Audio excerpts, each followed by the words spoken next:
अब मोटी मोटी लकड़ियों को जलाने के लिए पवार की जरूरत पड़ गया ना। जी जी। अब इसमें थोड़ी सी चिंगारी लगाएंगे, ये सुलग जाएगा, हाँ आग आ जाएंगे इनमें। फिर ये छोटी छोटी लकड़ियाँ जलाएंगे, हाँ। फिर मोटी मोटी लकड़ियाँ भी जला सकते हैं इसमें। जी जी।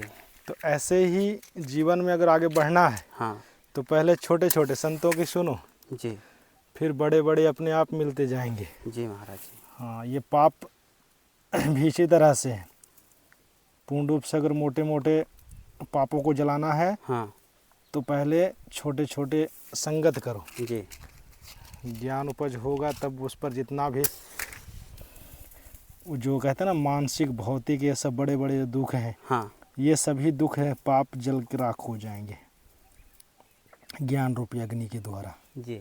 ज्ञान रूपी अग्नि के द्वारा कर्म रूपी जो ईंधन है हाँ वो जल करके भस्म हो जाते हैं। महाराज जी, जब आप यहाँ आ रहे होंगे तो वीरान जंगल में डर भी रहा होगा। देखिए, जब हम जो शुरू दिन आए तो यहाँ पर ऐसी बात नहीं है, क्योंकि अनेक प्रकार के यहाँ जानवर हैं। हाँ लेकिन यहाँ पर अनेक प्रकार के ऐसी जो गुप्त रूप से हैं, या भूत कहिए, देवता कहिए, जो भी कहिए उनको, जी।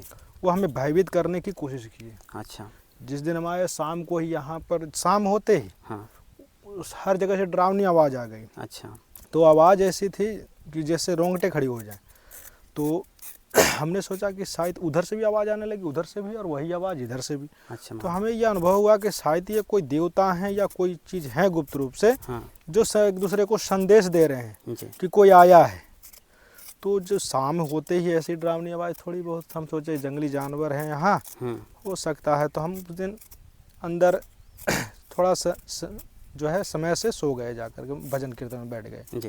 और जब 10-11 बजे के अंतराल सोए, जैसे ही वैसे ही मानो जैसे हमें भयभीत करने की बहुत कोशिश की गया, पूरे पेड़ को पूरा डुलाया गया। अच्छा। तो हमने कहा कि हे सदगुरु परमात्मा, उठ करके बैठ गए हम कि रक्षा करो प्रभु, ये कौन है, इनको समझाओ जो भी हैं इनको। तो फिर भी वो ऐसे ही कर रहे हैं। अच्छा। वो रुके नहीं।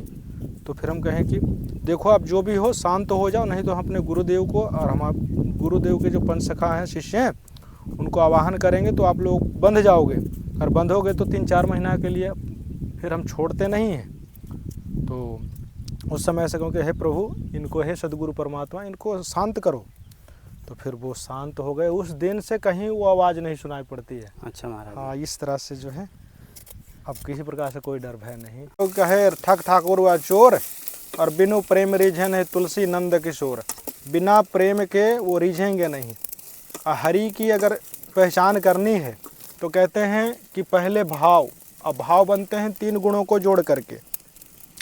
पहले लीला, रूप, नाम और धाम। तो सभी जीवात्माओं के लिए भगवान ने हरि अनंत, हरि कथा अनंता, और कहे सुनहि बहुविध सब संता। भगवान ने विश्व जीव उद्धार के लिए, कल्याण के लिए बहुत प्रकार से कथाएं संतों को माध्यम बना करके रच दिए, जिससे सभी जीवों के अंदर भाव प्रकट होता है परमात्मा के प्रति। अब रूप को पाने की लालसा हुई, जिनकी लीला हो रही है, उस रूप को पाने के लिए तब रूप की खोज हुआ। तो हरि क्या, कथा क्या करती है, हरि की भाव देती है, और उसी भाव से हम आगे बढ़ते हैं, खोजी बनते हैं। और खोजी बनते हैं तो हमें उपनिषद, अब परमात्मा का रूप लखाने के लिए तब तक ना चिन्होगे आत्म, तब तक न मिली है परमात्म। तो आत्मा का ज्ञान उपनिषद कराता है, एक दिशा देता है कि वास्तव में परमात्मा को जानना है तो स्वयं को जान लो, अपनी आप की खोज कर लो। तो उपनिषद से हमें वैराग, थोड़ा वो प्रेरणा, उपनिषद दिशा देता है, तब हम आगे बढ़ते हैं। कहते हैं सब जग आए निर्धना, निधनवंता न कोय, धनवंता सोई जानियो जापे गुरु राम नाम धन होए। वो नाम कौन सा है, वो धन कौन सा है जिससे गुरु से प्राप्त होता है और फिर धाम की प्राप्ति होती है, वह नाम कौन सा है? तो वो सदगुरु के द्वारा ही मिलता है भेद। कि राम नाम कड़वा लगे मीठा लागे दाम, और दुविधा में दोनों गए माया मिली न राम। तो जिनको यह दुविधा होती है कि शायद ये संत झूठ बोल रहे हैं, क्या बोल रहे हैं, तो कहते हैं कि गुरु करे सो ना कर, गुरु कहे सो कर। जो आपको सुनने को मिला वो उतार लो अपने जीवन में। जिस समय संशय खत्म हो जाए, क्योंकि संशय ही मूल है। तो जिनको दुविधा रहती है तो उनको न लौकिक सुख मिलता है, न परलौकिक सुख की प्राप्ति होती है, जिनको दुविधा होती है। इसीलिए सदगुरु कहते हैं कि राम नाम कड़वा लागे मीठा लागे दाम, और दुविधा में दोनों गए माया मिली न राम। राम नाम सब कोई कहे ठग ठाकुर व चोर, और बिनु प्रेम रिझे नहीं तुलसी नंद किशोर। बिना प्रेम के वो परमात्मा रिझते नहीं हैं। इसीलिए ठग और ठाकुर, ठग भी ब्रह्म को भजते हैं और चोर भी ब्रह्म को भजते हैं, सभी भजते हैं, लेकिन अंत में उद्धार जो है ना प्रेम से ही होता है जी। सत्संग से शुद्धि आवे, नहीं जीव 84 में जावे। सत्संग से शुद्धि आवे, नहीं जीव 84 में जावे। मेरा मेटो रागर द्वेष हो द्वेष, या करियो कृपा जरासी। राम नाम मणिदीप धर, जीह देहरी द्वार, अतुलसी भीतर बाहर जो चाह सूजियार। जब यह ज्ञान प्रकट होकर के इस दहलीज पर आता है तो भीतर बाहर का प्रकाश हो जाता है, क्योंकि जब तक निर्गुण और सरगुण का भेद पता ना चले, जो भीतर है सो बाहर है, जो बाहर है सो भीतर है। जैसे जो नक्शे में है वो बाहर है, खेत में है सो नक्शे में है। तो ये बाहर भीतर का ज्ञान हो जाता है। सोई पिंडे सोई ब्रह्मंडे, जानत ब्रले संत, जो यह भेद बतावे सोई जाने भगवंत। फिर वो भगवान को सही पूर्वक से जान लेता है जीव, जब बाहर भीतर का ज्ञान होता है। कैसे दहलीज पर आप कोई दीप जला दो और दोनों तरफ अंधकार है रात्रि के समय, और दहलीज पर रख दो तो दोनों तरफ प्रकाश हो जाता है। तो निर्गुण और सरगुण का भेद पता चल जाता है।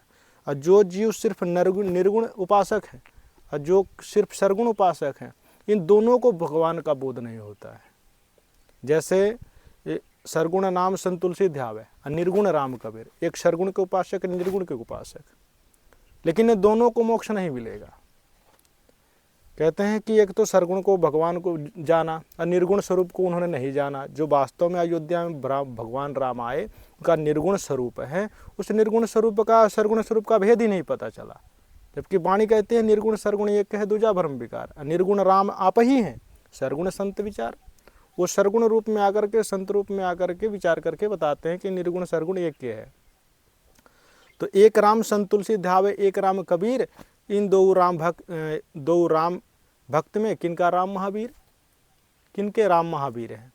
ये दोनों के दोनों अटपट में पड़े हुए हैं कि मेरे राम बड़े हैं, मेरे राम बड़े हुए। जबकि सदगुरु ही कहते हैं जेहि जाना ही जेहु देहि जनाई, या जाना तो तुम ही हो ही जाई।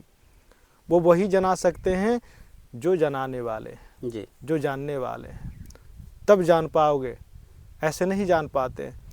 तो वह ब्रह्म कोई और नहीं सदगुरु होते हैं, सदगुरु ही ब्रह्म होते हैं। और सदगुरु कौन? जो सर्वज्ञ ज्ञान पुरुष। कहते हैं कि राजा राम कहूँ तो हूँ नहीं, अब भिखारी कहा ना जाई, राजा राम भिखारी के बीच में गुप्तचर रहा समाई। हमारे बीच जब हम खोजी होते हैं, हर स्थिति में साच बोलते हैं ना, तो खोजी होते हैं तो कहते हैं कि गरुड़ जी को जो संशय थी, गरुड़ जी को भी संशय भगवान ने दूर कर दी जब नागपाश से बंधे हुए थे। तो वो सदगुरु के शरण में गए, काकभुसुंडी के शरण में गए, अब बिना भेदभाव के। जबकि पक्षियों के राजा थे गरुड़ जी, और कागा जो थे काकभुसुंडी जी वो शूद्र थे, लेकिन उन्होंने लोकलाज नहीं किया। लोकलाज मर्या जगत की तृष्णा जो तोड़ भगावे, कह सदगुरु सुनो भाई साधो श्री राम पद गति पावे। लोकलाज न कीजिए निर्भय हो रहिए, जे मन चाहे प्रभु राम को तो दास आतन करिए। तो गरुड़ जी ने दास भाव से काकभुसुंडी जी के शरण में गए, जबकि पक्षियों के राजा भगवान के वाहन फिर भी दास भाव से रहे। तब जाकर के भगवान की पहचान हो पाई गरुड़ जी को, जब सदगुरु के काकभुसुंडी जी के शरण में गए। तो ऐसे ही सदगुरु के शरण में आते हैं ना, तो कहते हैं सिया राम में सब जग जानी, करहु प्रणाम जोर जोग पानी, जात पात पुछ हुई कई हरि के भजे सो हरि के होई। यहाँ पर जात भेदभाव नहीं देखा जाता। जिन्हें हरि को चाहना है, हरि को प्राप्त जिनको करना है, जिनको स्वयं को जानना है, जिनको परम धाम की प्राप्ति करना है, वो भेदभाव नहीं। क्यों कहते हैं यहाँ तो जाति पात देखो नहीं कोई, हरि के भजे सो हरि को होई। संत कबीरदास जी के अमृतवाणी में भगवान कहते हैं, कबीरा सो धन संचय जो आगे का होय, शीश चढ़ाए तार ले जात न देखा कोई। जहाँ से आपका उद्धार होता है वहाँ शीश नवा दो। इसलिए तो कहा है, भेष जाति न पूछो साधु संत की, पूछ लीजिए ज्ञान, मोल करो तलवार की, परण रहन तो म्यान। अगर ज्ञान सुरक्षित है तो म्यान भी सुरक्षित है, तभी तो धार है। तो भेष जाति न पूछना चाहिए साधु संत की, क्योंकि संतों की कोई जाति नहीं होती है। हम आए एक ही घाट से, हम उतरे एक ही घाट, बीच में दुविधा पड़ी, हो गए घाटम घाट है। हम सब आए हैं एक ही घाट से, लेकिन बने हैं एक ही बूंद से, और सब में शक्ति समान। और जो जाने इस भेद को सो बिरले पुरुष महान।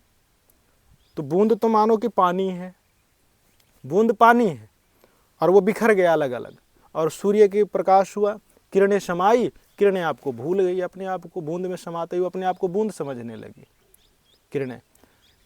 लेकिन वो तो है किरणें सूर्य का स्वरूप। तो ईश्वर अंश जीव विनाशी। तो अपने आप की खोज करो, बुद्धि विवेक विचार, उदय अस्त की राज मिले तो क्यों नाम बिगाड़। लक्ष्य 84 भटक के पोपे अटके आए, इस बार पासा न पड़ी तो फिर लक्ष्य 84 जाए।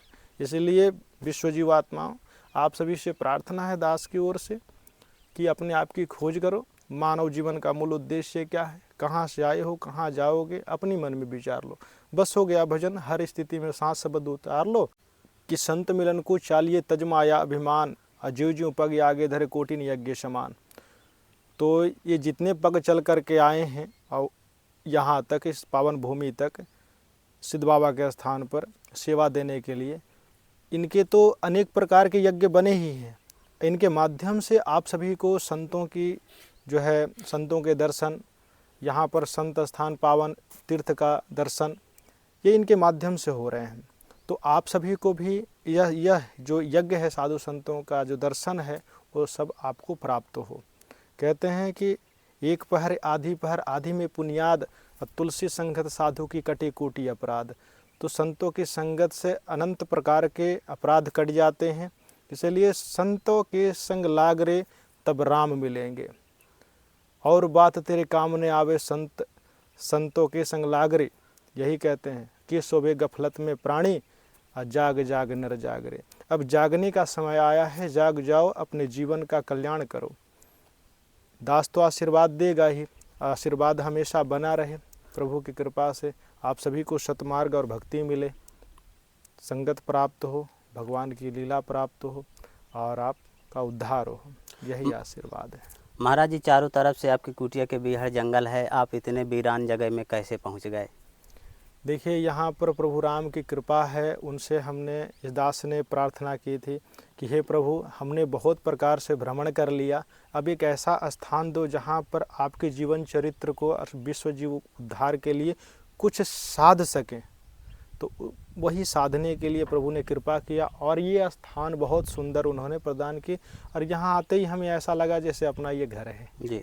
जन्म जन्म के यहाँ इस धरती से, पावन भूमि से रिश्ता रहा है। अच्छा। और दास यही कहता है कि प्रभु, विश्व जीव उद्धार के लिए, कल्याण के लिए जब जब अगर आपको जन्म देना हो तब तब दे सकते हैं। क्योंकि मोक्ष पाने की कोई लालसा नहीं, कुछ नहीं, कोई कामना नहीं, बस उनकी कृपा, बस उनकी कृपा। महाराज जी, ठाकुर जी की तरफ हजारों रास्ते जाते हैं, सबसे सरल रास्ता भगवत प्राप्ति का क्या होता है? इस सरल मार्ग है संतों के संगत। अब जैसे कहते हैं सदगुरु की अगर सबकी सुनोगे, आपको कथा में पहले ही बताए उसमें जी, चारा देते समय, तो संतों की पहले सुनो आप, संतों की सुनो, और जितना आपको सुनने को मिलता है उतना साँच शब्द हृदय धयो तो भयो पाप को नाश, मानो चिंगारी अग्नि की पड़ी पुराने घास से।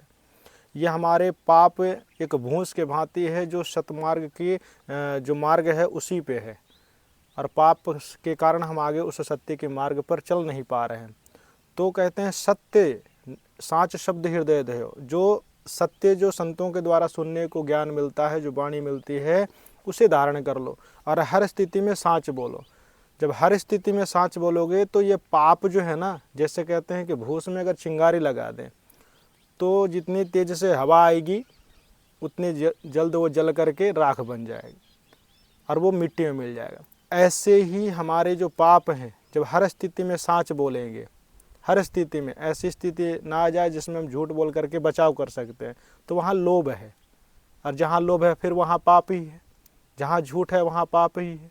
तो हर स्थिति में साँच बोलें तो ये पाप कट जाएंगे और फिर मार्ग सुलभ हो जाएगा। समझ रहे हैं? तो इसी तरह से सदगुरु ब्रह्म की वाणी कहते कि साँच सतना छोड़े सूरमा, सत छोड़े पत जा। सूरमा जो होता है, कहते हैं ना, काम क्रोधी लालची इन पे भक्ति न होए, और भक्ति करे कोई सूरमा जाति वर्ण कुल खोए। तो सभी भेदभाव मिटा करके जब तक सत्य का ज्ञान न हो, जब तक भगवान के शरणागति हो करके सत्य को ना छोड़े, सत्य को धारण किए रहे। सत्य क्या है? संतों की वाणी, और जो हम बोलेंगे वो साँच है। सत्य को धारण करेंगे तो सत्य से प्रेम कर लो और साँच बोलो। आप सुदामा बन जाओ और सत्य को कृष्ण मान लो। इसी तरह से दोनों मिल हो जाएंगे, दोनों में मित्रता। आप प्रेम से ही भक्ति का उद्गम है। कहते हैं ना कि जिन सरसों में तेल है जो दो पत्थर में आग, और तेरा राम तुझ में है जाग सके तो जाग। जैसे दो पत्थरों के टकराने की वजह से अग्नि प्रकट होती है, तो ऐसे ही साँच और शब्द ये दोनों जब टकराते हैं ना, तो अग्नि का मतलब ज्ञान प्रकट होता है और ज्ञान उद्गम होता है। और उस ज्ञान से जो अग्नि से जो प्रकाश होता है, वह प्रकाश को कहते हैं भक्ति। उसे प्रकाश को भक्ति कहते हैं। और उसमें जो एनर्जी है, जो शक्ति है, उसे कहते हैं सहज ब्रह्म। तो सब कुछ प्राप्त हो जाएगा, उसी में प्रकट हो जाएगा अंदर ही। कहते हैं खजाना भरा गठरी में, सबका गठरी लाल, गांठ खोल देखा नहीं शोभे हो कंकाल। तो खजाना सबके पास है, वही खजाना की जो गांठ है ना, वो गांठ खुल जाती है, और वो लगे हैं गांठ संशय से। कहते हैं बंदव प्रथम महीसुर चरना, और मोह जनित संशय सब हरना। जब तक संशय है, जब तक ये संशय रूपी गांठ है, ये मोह की वजह से। और मोह तभी खत्म होंगे जब सदगुरु के चरण प्राप्त होंगे, संतों की वाणी ज्ञान प्रकट होंगे।